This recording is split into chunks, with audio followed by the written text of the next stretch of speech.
Good morning. Welcome to this morning's Boride service.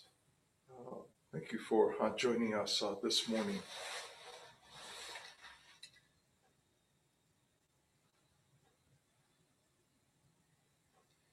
Sorry, it looked like there was a message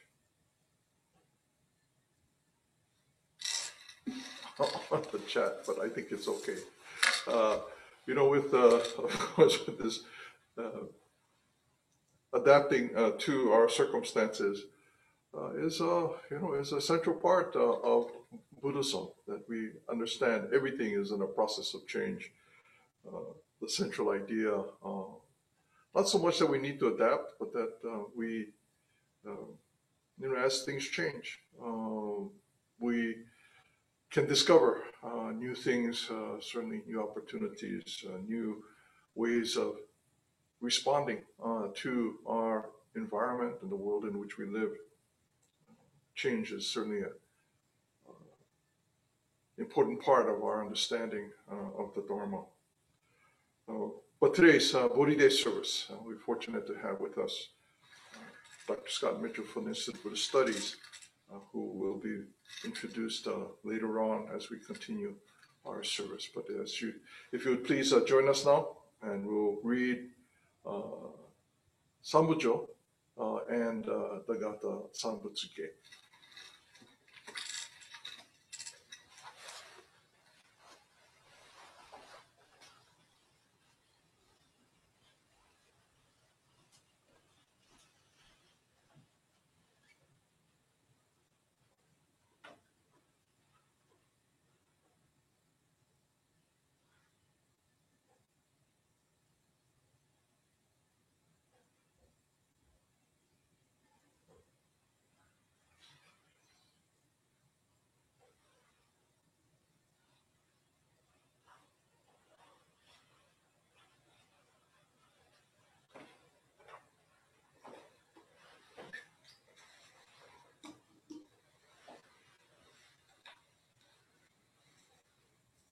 Namanda, Namanda, Namanda, Namanda, Namanda, Namanda.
this occasion of the Bodhi Day service, the members of the San Jose Buddhist Church, Pitsuin, have fervently come before Amida Buddha. With deepest reverence and thankfulness for the all-embracing wisdom and compassion of Amida, we reaffirm the three homages. Namo Buddhaya.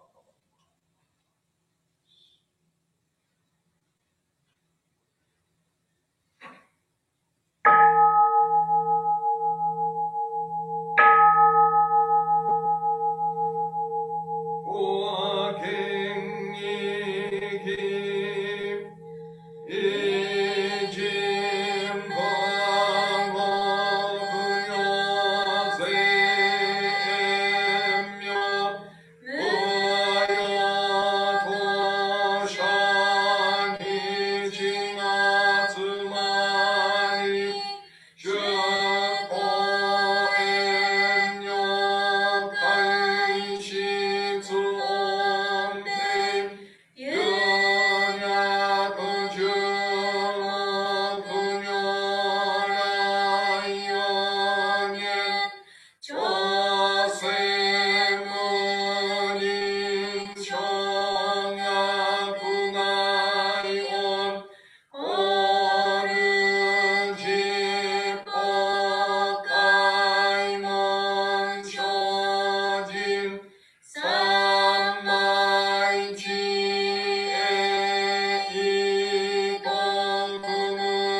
Please join now in the reading of the three treasures.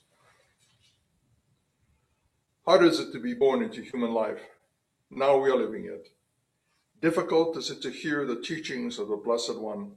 Now we hear it. If we do not deliver ourselves in the present life, no hope is there that we shall be freed from suffering and sorrow in the ocean of birth and death. Let us reverently take refuge in the three treasures of the truth. I take refuge in Buddha. May we all together absorb into ourselves the principle of your way to enlightenment and awaken in ourselves our supreme will. I take refuge in Dharma. May we all together be submerged in the depth of thy doctrine and gain wisdom as deep as the ocean. I take refuge in Sangha. May we all together become units in true accord, in your life of harmony, in a spirit of universal brotherhood, freed from the bondage of selfishness. Even through ages of myriads of kalpas, hard is it to hear such an excellent, profound, and wonderful doctrine. Now we are able to hear and receive it. Let us thoroughly understand the true meaning of the thought of this teaching. Namo Amida Butsu. Namo Amida Butsu. Namo Amida Butsu. Again, good morning, and thank you all for joining us for this morning's Bodhi service. We're fortunate to have with us this morning as our guest speaker, Dr. Scott Mitchell from the Institute of Buddhist Studies. As we gather together in these virtual services, we are still able to hear the Dharma, no matter where we are or what circumstances or we might be in. If we listen, if we hear, we can continue to learn and to discover the contents of the Dharma, and the importance of the Dharma in our everyday life. I'd like to welcome Dr. Mitchell, who is a professor at the Institute of Buddhist Studies. Good morning, Dr. Mitchell. Thank you for joining us this morning. He also has a podcast which he does with Reverend by Berkeley Buddhist Temple. I'm going to get scolding for this because but this podcast, Bridge, Sensei is going, Bridge Sensei. Well, with Bridge Sensei for quite a while now. You have several hundred broadcasts now of that podcast. I hope you can share a little bit more information about that, and maybe others can join in on listening to your conversations, kind of like between the palms and podcasts that in which you share observations and the Dharma. Again, welcome and thank you for joining us this morning for this very important Bodhi Day service. Onegai shimasu. Thank you, Sensei. Please join me in Gassho. Extremely difficult is it to encounter an age in which a Buddha appears, and difficult indeed for a person to realize the wisdom of Shinjin. To come to hear the Dharma rarely met with is again, among all things, most difficult. To realize Shinjin oneself and to guide others to Shinjin is among difficult things, yet even more difficult. To awaken beings everywhere to great compassion is truly to respond in gratitude to the Buddha's benevolence. Namo Amida Butsu. Namo Amida Butsu. Namo. Thank you again, Sakamoto Sensei, for this for the kind introduction. The podcast is actually called The Dharma Realm. If people want to look for it, we're a little behind in recording, but it's been an interesting year. So it's very much a pleasure to be here today with all of you. In thinking about today's talk, I realized that the last time I was at San Jose for a service was back in 2015, actually, which was like a whole presidency ago. Of course, I'm not really here with you. None of us are really here with anyone right now. So I can't help but be reminded of how challenging, how difficult 2020 has been for so many of us. And maybe that's the reason why I decided to open with this passage from the Kyogo Shinsho, where Shinran uses the word difficult over and over again. Among all things most difficult, among difficult things yet even more difficult. But today we are here to celebrate Bodhi Day, so we should brush off all of this difficulty and get to celebrating. What exactly are we celebrating though? Bodhi Day is the 8th day of the 12th month, the day that we remember Shakyamuni Buddha's awakening, the day that Siddhartha Gautama became the Buddha. In our tradition, in the Jodo Shinshu tradition, our understanding of Shakyamuni's awakening, his life and his teachings, is understood in relationship to Amida Buddha. In our tradition, we understand that Shakyamuni appeared in the world specifically to teach about Amida, and that this teaching gives us the opportunity to be born in Amida's Pure Land. Of course, being born in the Pure Land is itself awakening. Awakening is something that we all participate in, something available to all sentient beings. So perhaps this is what we're here to remember today, or to celebrate on a day like Bodhi Day, not just the awakening of one person, but the potential awakening of all of us. This idea of our potential awakening reminds me of the future. Something that's potential is something that hasn't happened yet. And I've been thinking about the future a lot lately. This last summer, I was asked by the CBE, the Center for Buddhist Education, to give a lecture called The Future of American Buddhism. I spent most of the time talking about Star Trek, though, which is about the future, so that counts, right? Thinking about the future has been really, really difficult this past year. It's been hard to think about what's coming next when there's so much uncertainty about the future, uncertainty about big things like the virus or the environment, but also uncertainty about more immediate or personal things, like when we'll be able to see our families or travel again.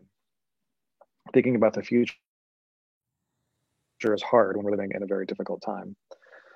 But I think it's important to think about, it's important to imagine what the future might look like, especially during difficult times. And here we are at the end of a particularly difficult year and heading into winter when things might be getting more difficult. But I believe that there's light on the other side of all of this. I have hope in that. I have to believe that. This belief I have in the potential of the future, this hope I have in the light on the other side of the darkness, this comes from my knowledge of our tradition, of Buddhist stories and narratives and parables and the lessons that they contain. In particular, I'm reminded of the parable of the narrow path between rivers of fire and water. We should all know this story. A traveler is alone in the wilderness, beset by monsters and bandits, and he's running for his life when he comes to a narrow white path. On one side is a river of water whose waves are churning up in rapids and threatening to wash him off the path. And on the other side of the path is a river of fire with waves of fire rushing up into the air. And the traveler stops. He's not sure what to do. He can hear the bandits and the monsters behind him, and he can see the danger in front of him. And he thinks to himself, if I stay here, I will surely die. And if I move forward and try to cross this path, I will surely die. But then he hears in the distance calling to him from the other shore, from the other side of the path and the rivers of fire and water. He hears a voice beckoning to him, assuring him that he will be safe, that he will cross the rivers and reach the other shore. And that voice gives him the will to carry on, to walk across the narrow white path. This is a pretty good parable for 2020. This parable is really all about hope. It's all about faith. The traveler must have faith that he'll get to the other shore. He's got to have hope that he'll get there, hope that he'll get through the present moment and on to something better on the other end of that white path. In order to have hope in the possibility, the potential of something better, he needs to be able to imagine it, to imagine what the future possibilities might look like. On this side, here in the difficult times, in the midst of all the challenges, this is all that we can do, imagine. All we can do, all that we really have control over, is the ability to imagine what the other shore looks like, imagine the possibilities of the future. So I opened I did Gassho with this quote from the Kyogo Shinsho, and I chose the translation and the collected works of Shinran. Extremely difficult is it to encounter an age in which the Buddha appears. To come to hear the Dharma rarely met with is again among all things most difficult, and so on. But right before my talk, Griffin Sakamoto, of course, led us into three treasures. And that's actually probably what most of us are more familiar with. Some version of hard is it to be born in human life, now we are living it. Difficult is it to hear the Dharma, now we are hearing it. I've been hearing these words over and over again for decades, and I always thought that they were talking about how rare and precious our lives are. I of course still think this, how unique and unexpected, how fortunate we are to have our lives and how fragile they are. But I also thought that these words, especially difficult is it to hear the Dharma, I thought it was about the rarity of the Dharma, how fortunate we are to hear the teachings at all, how many people may never hear the Buddha Dharma, never have the chance to even consider the possibility of awakening. But I think that there's more in this passage from the Kyokushincho. Shinsho. There's more that we can learn from it. Extremely difficult is it to live in an age with the Buddha. Even more difficult is it to realize Shinjin for ourselves. Even more difficult to awaken others. Now, I think we should keep in mind that difficult does not mean the same thing as impossible. Difficult is it to hear the Dharma. Difficult is it to realize Shinjin. Even more difficult to awaken others. These things are difficult, but not impossible. Things are hard, but not insurmountable. And then those final two lines, to awaken beings everywhere to great compassion is truly to respond in gratitude to the Buddha's benevolence. True gratitude is to awaken beings everywhere.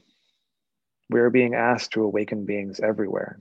Put another way, we are participating in the enlightening activity, the compassion and wisdom-filled activity of the Buddhas. This participation, our participation in the awakening activity, this is our being implicated in the activities of the Buddhas. This points to our interconnection. We are not separate from the Buddhas. We are not separate from each other. Shakyamuni's awakening is an example of our own potential, not something separate or unique or special. I often think that it's rather easy for us to get hung up on our own individual lives, especially these days and especially here in the United States. I've often thought that, that here in America, we are particularly obsessed with being individuals, with our own individuality. We talk all the time about my rights or my life or my needs. We're encouraged, I think, to think this way, to seek out our own individual desires, the pursuit of my happiness. We're encouraged to think about ourselves first and sometimes only ourselves.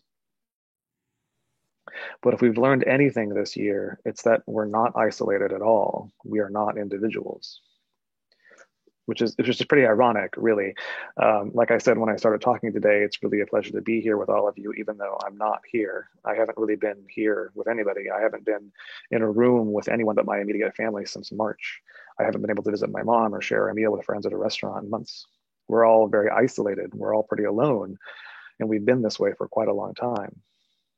But the reason that we're isolating, the reason we're not able to be with friends or family, the reason that we're not able to share the same air is precisely because we're not isolated.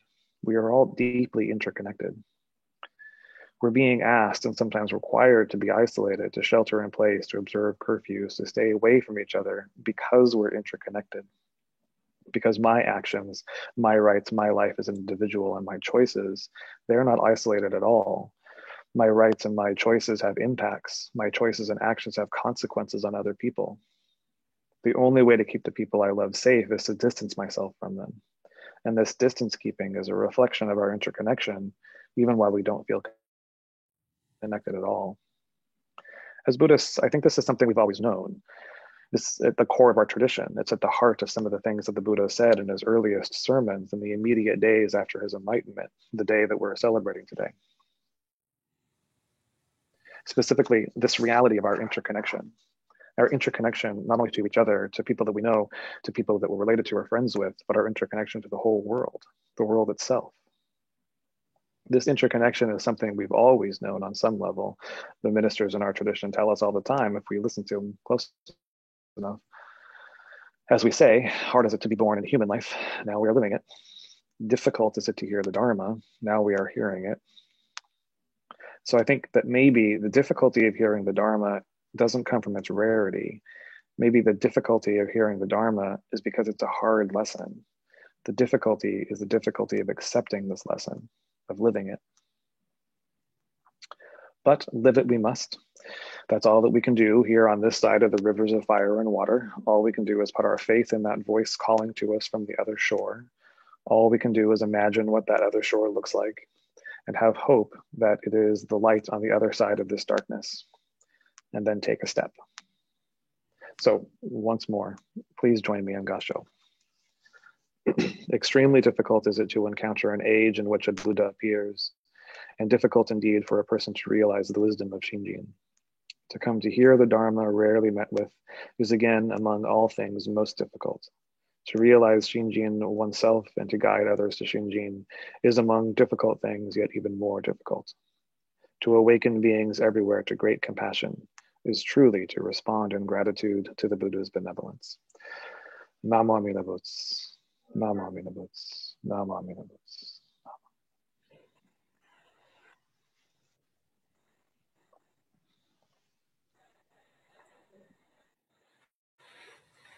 Thank you, Dr. Mitchell. I truly appreciate your Dharma talk this morning. I'd like to introduce Ed Nobuhara, who is Temple President, and for this morning's words of appreciation.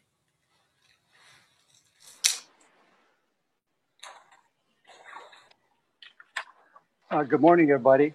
I'd like to thank Dr. Mitchell for the very informative and enlightening message on Bodhi Day during this difficult times.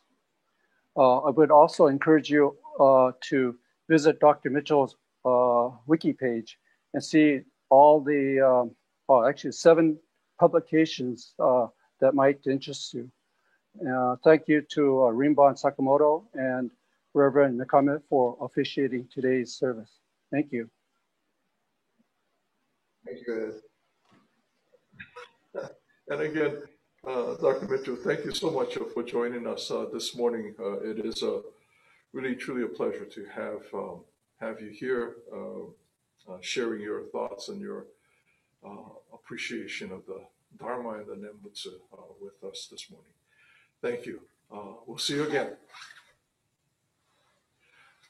Thank you, everyone. This concludes today's Bodhi Day service. For the members of the Betsing, annually we have a general meeting, and that general meeting is a meeting in which we kind of talk about what happens at the Betsing, a little bit about what we're doing for the future. So if you are a Betsing member, please join us for that meeting. Thank you very much again, everyone. Next week, we go back to our regular scheduled programming. We have a 9:30 Dharma School service and a 10:10 English service. So please set your calendars. Hopefully, these changes are not too confusing, or that you'll be able to join us again for our services.